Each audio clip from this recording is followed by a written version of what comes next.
Hello guys, hello, this is for Taurus. Taurus, welcome dito sa aking channel, Kapalaran 888. Welcome. Alamin natin kung anong messages, vibration, gabay, energy para sa lahat. Okay, wow, 3 cards. Okay, Taurus. Ang reading na to ay para sa next 6 months, pero hindi ito yung pinaka-buo talagang reading kasi every month nagre-read naman tayo. So, kumbaga hint lang siya kung ano yung pwedeng i-avoid natin or ano ba yung message na kailangan mong marinig. Okay, moderation, 32, pareho siya ng Virgo. Okay, pareho ng Virgo, same sign mo. Sabi ng baraha sa'yo dito, para maiwasan mo yung pag-aalala, para maiwasan natin yung problema, pagsisisi, kailangan moderation. Ganun yun, di ba? Halimbawa, di ba, yung mga vision na yan, para maiwasan mo yung sakit, maiwasan mo yung problema in the future, moderation. 10, elephant, leadership.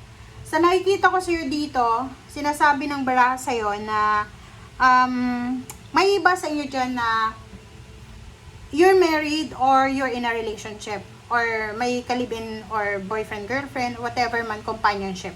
Sinasabi ng baraha sa'yo, masyado kang loyal. Oh, nasa ano yan eh, normal yan sa'yo, nature mo yan as a Taurus, na magiging loyal. Pero, ang sabi ng baraha sa'yo dito, sobra-sobra na, Taurus. Sobra-sobra yung pagiging loyal mo. Sobra-sobra yung pagiging loyal mo sa relationship mo na kailangan mo nang i-moderate, na kailangan mo nang bawasan, na kailangan mo nang balansehin. Okay? Wala nang lalo kung lalaki ka, hindi na nakikita kung sino yung lalaki at babae sa relationship kasi ina-under ka. Ayun ganon. Kung babae ka, masyado kang ina-under ng karelasyon mo. Or yung kung lalaki ka, mas lalo lalaki, ina-under ng babae. Parang ganon.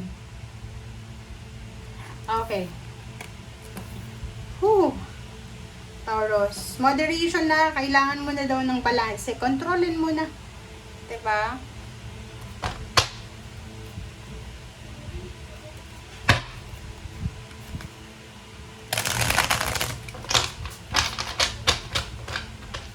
Alright. Pasensya guys, ang sakit ng ano na to. Matigas kasi siya.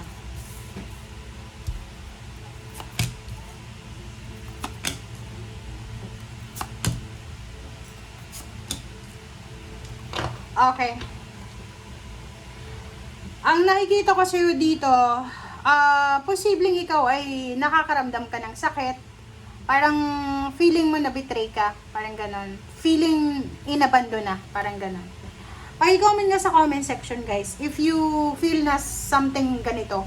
Kasi parang ang nakikita ko sa inyo, ang pakiramdam nyo, inabandon na kayo, tinik for granted kayo, ganon.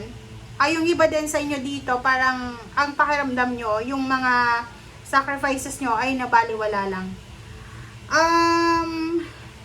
I don't know kung yung iba makaka-relate, pero sa nakikita ko sa inyo dito, Taurus, may iba sa inyo dito na in a relationship kayo kahit hindi na kayo masaya. Bakit kayo in a relationship kahit hindi masaya? Kasi, komportable ka na eh. Diba? Kahit na hindi ka masaya, komportable ka, parang kwarto lang yan. Diba? Parang trabaho lang yan eh. Ayaw mo mag-apply ng ibang trabaho kasi komportable ka na. Parang ganun lang yun. Diba? Okay, Page of Pentacles. Page of Pentacles dito, sinasabi ng barahan na yung future mo regarding sa pera ay nakadepende daw sa'yo. Okay? So, halimbawa lang, if you are Taurus na naniniwala ka sa good luck, good fortune, or whatever man, bawas-bawasan mo yun. Kasi walang ganon. Sabi ng baraha sa'yo dito, magiging maganda, magiging maayos ang takbo ng buhay mo. Depende yon sa kung gaano ka kasipag, kung gaano ka kadesidido. Okay? Two of Pentacles and Ten of Wands. Sa nakikita ko sa'yo dito, hardworking ka naman eh. Napakasipag mo, napakagaling mo. So, sinasabi ng baraha sa'yo na hindi imposible. Walang imposible na maging Queen of Pentacles ka Walang imposible na maging masaya ka, lalo na sa finances. Okay? So, sa nakikita ko sa'yo dito, sinasabi ng baraha sa'yo, this is just a warning for you. Warning ito sa inyo, Taurus, na sa 6 months, simula July hanggang December 2026, kailangan, magsipag. Kung masipag ka na, mas lalo kang magsipag. Mas lalo kang maging, kumbaga, anong tawag dito? Maging decidido ka. Okay?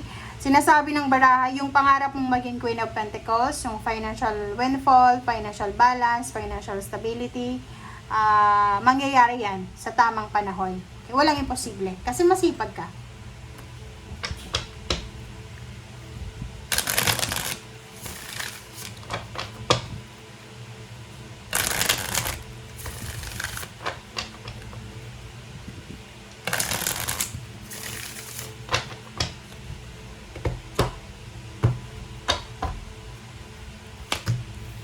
Alright, so Page of Wands and Three of Swords. So, sa nakikita ko sa'yo dito, Page of Wands and Three of Swords. Etong barahan na to, nagsasabi sa'yo na yung heartbreak natin, yung heartbreak, yung pain and heartaches natin, okay, yung pain and heartaches natin, maybe before or ngayon, may kapalit daw yan pagdating ng araw. Okay, so wala kang dapat nakatakutan dyan. Okay, next is Four of Cups. Four of Cups and Page of Pentacles. So, sa nakikita ko sa'yo dito, sinasabi ng baraha sa'yo na maging careful ka sa mga taong nakikipagkaibigan sa'yo. Maging careful ka sa mga taong binibigyan ka ng pabor. Kasi mayroon niya nakapalit na hihingin sa'yo na pera. Or whatever man. So, you need to be careful. Another is Ten of Swords and Two of Pentacles. So, dito sinasabi ng baraha sa'yo na yung trust issues mo regarding sa money ay medyo anong tawag dito? Marami ka sigurong na-experience na panloloko, scam, or whatever man. But, ang sabi ng baraha sa'yo dito, huwag kang matatakot na mag-try ulit. Parang ganun. If ever negosyante ka, diba? Kung na-scam ka dati, nalugi ka, hindi yun rason para tumigil. Aside from that, if you are, like for example, yun nga heartbreak, wag kang anong tawag dyan, wag kang madala. Parang ayaw mo nang magkarelasyon kasi anong tawag dito, nadala ka na, na-trauma ka na.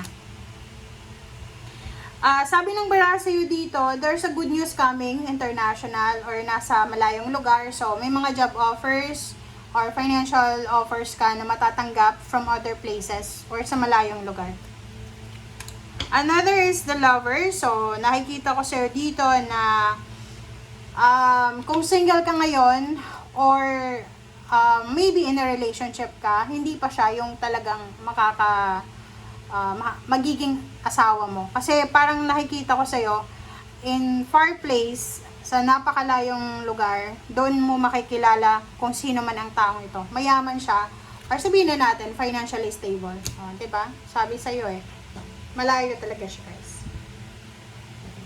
Kung nasa ibang bansa ka, possible na dyan mo makikilala. Yung taong yan, pwedeng sa trabaho, loob ng trabaho, pwedeng boss mo siya, or kung sino man siya. Kung halimbawa naman na nasa Pilipinas ka or nasa probinsya, kailangan mo lumabas dyan. Labas ka sa comfort zone mo para mahanap mo na to. Okay? Thank you. Bye!